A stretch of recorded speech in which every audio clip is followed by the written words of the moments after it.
Brexit is now less than 6 weeks away. How do you rate the chances of Britain leaving with a deal? I had a meeting with Boris Johnson, the Prime Minister. This was a rather positive meeting, although the British press was reporting it in the other way. We can have a deal. You think we can get a deal? I think. You think that the chances are more than 50-50? I don't know. But I'm doing everything to have a deal, because I don't like the idea of a no deal, because this would have catastrophic consequences. It's better, and for Britain and for the European Union, to have an organized deal. Is the EU ready for a no deal? For a no deal? Yeah, we are preparing the no deal for at least 1 year, because in Britain, prime ministers are saying, okay, if there is no deal, there will be no deal, and we are prepared for that. And I hope that Britain is prepared as well. I'm not so sure, by the way. The UK has submitted some written ideas. Have you received them? What have you received? We have received some documents yesterday night. I had no chance, no opportunity to take them under meditation, but I will do this tonight. Do you think that they are serious ideas? I don't know. I didn't see them because they were sent to us lately, but I had the Prime Minister on the phone, and I do think that on that basis things are possible. What is it that the UK government is suggesting? Yeah, but I haven't seen it. But you've spoken to Boris Johnson? I have spoken to Boris Johnson without knowing the content of the British proposals, and so I'm not able to speak of this British proposal with the highest authority because I didn't see it. But you must know the direction.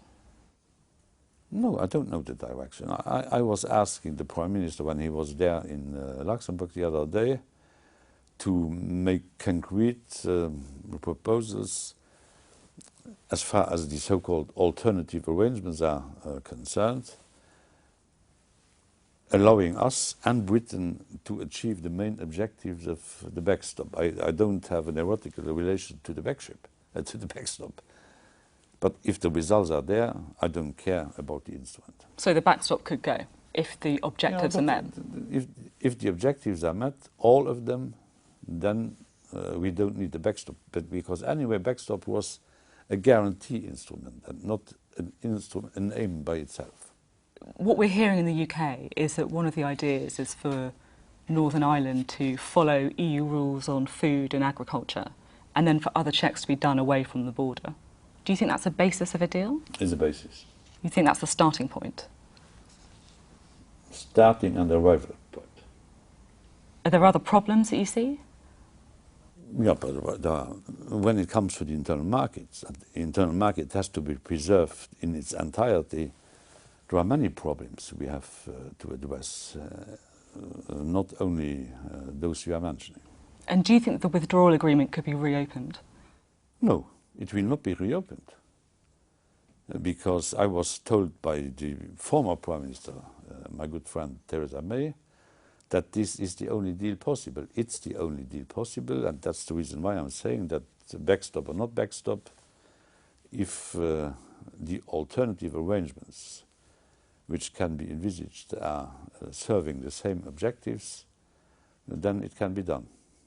But if I said today, withdrawal agreement is a piece of paper, no. It was a treaty. I don't like this way the British have to describe what we agreed upon as a deal. A deal. What does that mean? It was a treaty. We concluded the treaty. But it was rejected 3 times by Parliament. And it won't pass. Yeah, and we have Westminster, which is a parliament. I deeply respect them. This parliament, of course, has to agree. And we have the European Parliament. Don't forget that there is a parliament on the continent too, which has to agree. It's not only up to Westminster to agree. after having had an agreement by Westminster, we need the agreement of the European Parliament. But I don't understand if the withdrawal agreement has been rejected 3 times by Westminster, and you are saying that it won't be reopened, how there can be a deal. Yeah, this is a good question for Westminster. So the EU is not moving. I was explaining again and again that if the alternative arrangements allow us to achieve the same goals, then we don't need the backstop. But we have to save the entirety of the internal market. We have to make sure that there will be no hard and physical border in between the 2 parts of the Irish island, and things have to be done on a level playing field. If these 3 objectives are met by the alternative arrangements, then we don't need the backstop. The backstop was never an instrument having been put in place for whatever will happen. No, it was put in place in order to preserve the rights of the internal market and of the island of Ireland. How do you think the EU would feel about another extension? That's not our problem. The Prime Minister was very outspoken by saying that he would not ask for an extension. So this is a theoretical question, and he repeated to me several times that he will not ask a further extension. So why should I reflect on that if the Prime Minister is saying that they will not do that? And do you think that there is a chance that Brexit might not happen? That's not my scenario. I'm convinced that Brexit will happen. You think it's going to happen? I think so. I want to just look for a minute at what happens if Britain leaves without a deal. Would there be a border between Ireland, Northern Ireland and the Republic? Yes. There would be a border. Yes. And what would that mean? Does that mean infrastructure at the border? But I will not establish, I myself, I'm not an architect of new border stations. The British have to tell us exactly the architectural nature of this border. I don't like that border because after the Good Friday Agreement, and this Friday Agreement has to be respected in all its parts, the situation in Ireland has improved. We should not play with this. Yeah, as you say, the history of that border, we all know the history of the border. Yeah. No, sometimes I have the impression that some people are forgetting about history. Like but who? History will be back immediately. Who do you mean? Some members of the British Parliament. I'm not criticising them. I have the highest respect possible for Westminster because it's the mother of the parliaments, although not being in session. The UK government says that it won't put up a border, even if there isn't a deal. Yeah. So the EU will insist on a border. We have to make sure that the interests of the European Union and of the internal market will be preserved. An animal entering Northern Ireland without border control can enter without any kind of control the European Union via the southern part of the Irish island. This will not happen. We have to preserve the health and the safety of our citizens. I understand the importance of the single market, the internal market, but to put up a border is something that many people would be incredibly worried about, given the history, the deaths and that border. I mean, is that something the EU would be responsible for? The EU is in no way responsible for any kind of consequences entailed by the Brexit. That's a British decision, a sovereign decision we are respecting, but don't try, not you, but to charge the European Union with responsibility. The European Union is not leaving the United Kingdom. The United Kingdom is leaving the European Union. So who is responsible? The United Kingdom, because we did not invent the Brexit.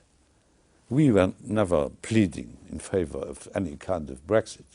That's a British decision, and so it has to be dealt with in that way. Do you hold David Cameron responsible? He called the referendum. He was not the only one, but he's responsible for that. He's a good friend of mine, by the way.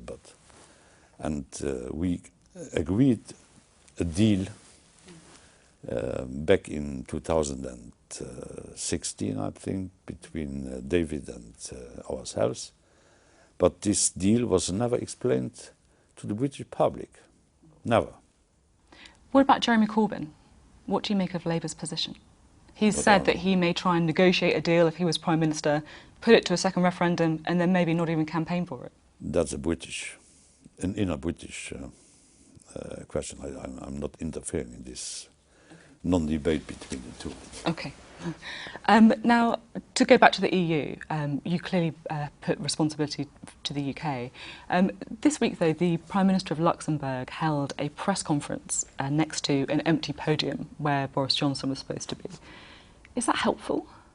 I don't know if this is helpful. I rather consider that this was not very helpful, but it's his decision. He's my successor, so I will not comment on this behavior. But I myself, I had a good meeting with Boris Johnson, polite, friendly, positive in many aspects. And I liked the conversation I had with the Prime Minister. It was not a meeting between two enemies. It was a meeting between friends. Because some reports say that actually at that meeting you later said that it was the first time you think he understood the single market. Yeah, I was reading that in the FT, I think. Yes, that's right. That's wrong. So you don't think that he misunderstood the complexities? No. Just to we were explaining some dimensions of the internal market, but I did not have the impression that he was discovering this while listening. Just to go back to my question on the Luxembourg Prime Minister, the reason that I asked it is because for many people in Britain, it really sums up why they have an issue with the EU, what they don't like about the EU, what is perceived as an arrogant treatment of the United Kingdom. I don't know if this was arrogant, it was not necessary, and I do think that the feeling you are describing existed even before the visit of Boris Johnson to Luxembourg. And actually, for some people, you are the face of what they have a problem with the EU. But they see you as the Brussels bogeyman, unaccountable, unelected. You cannot. That's a typical British lie. What is it? I'm elected by the European Parliament. And what does it make you feel? That's a parliament too. Does it make you feel angry? The parliament does not only exist in Westminster. The European Parliament was voting on me and was voting on the Commission. I was a Prime Minister for 19 years. I have 3 or 4 other Prime Ministers in my team. I have so many former Ministers of Foreign Affairs or Defence. Everyone, apart the British Commissioner, has been elected. Somewhere, someday. So stop this nonsense, this Farage nonsense. Does it make you angry? No, but I'm no longer in a mood to listen to these stories that we are unelected, putschists, unreasonable guys. We are there where we are because people put us there. Your term as the Commission President comes to an end at the 31st of October, the same day as Brexit. Do you think that sentiment... That's a coincidence. yes. Do you think that people have more or less faith in the European Parliament and in the EU now than when you first got the job? I'm not a strong believer in opinion polls. I don't like them. Although my results in the opinion polls were always even better than my election results in Luxembourg. According to the last opinion poll, I have an approval rate of 90%, so they can't be right. The last opinion polls in all the countries apart Britain are showing that the citizens have become, after Brexit, stronger believers in the European Union than before. The approval rate of the European Union and of the institutions is higher than it was before Brexit, which is quite astonishing. Is it astonishing? No. People have seen what can happen if a country decides to leave. And what I wanted to tell the British public and your audience is that I have no sense of revenge. I will always admire Britain because the place this great nation has in Europe will not disappear with Brexit. The European continent owes a lot to Britain. What is it that you like about Britain? What I do like? Yeah, you know, I was born after the Second World War, as visibly you were. But in my country, this small country, Luxembourg, there is this remaining feeling that Britain did resist more than others, before others and after others, to the Nazi regime the Germans wanted to impose on the rest of Europe. Luxembourg was invaded like the Netherlands and like Belgium on the 10th of May 40, and the only ones who immediately took our defense, not only by lip service, but by paying lip service, but doing things which had to be done, were the British. And so, Brexit or not Brexit, I will always love it. Guy Verhofstadt of the European Parliament spoke at Lib Dem conference in the United Kingdom, and he said the world of tomorrow is a world of empires in which we European and you British can only defend your interests, your way of life, by doing it together in a European framework. Do you think it's a world of empires? Yeah, but I don't like this expression, empires. I don't know what it means. It sounds rather aggressive, military. But the truth is that as European countries, given the new competitors we have worldwide, the European countries have to stick together. You should not forget that at the beginning of the 20th century, 25% of the world population was European. Now, 7%. By the end of this century, 4% out of 10 billions.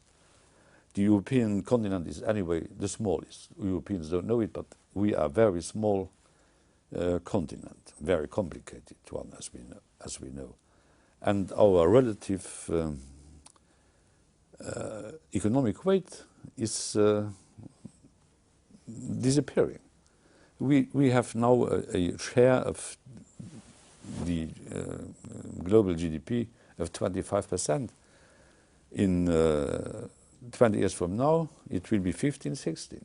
Is this the moment to separate, or is this the moment to stand together? That's the reason why I'm unhappy about Brexit. That's the reason why I do want to have an as close relationship as possible with this proud nation called United Kingdom. I used to say there are only two big states in Europe, the Grand Duchy of Luxembourg and Great Britain. And just finally, while I've got you, you were talking before about the kind of unfair portrayal of you in the newspapers in Britain. Sometimes you're portrayed as a bit of a bon vivant, the sort of person who ruffles women's hair at press conferences. No, yeah, is that what you're like? No, that's what I'm doing. But I was very much surprised when I saw this story of the hairs of my deputy chief protocol. It was the wind, it was not me. Thank you very much. Thank you.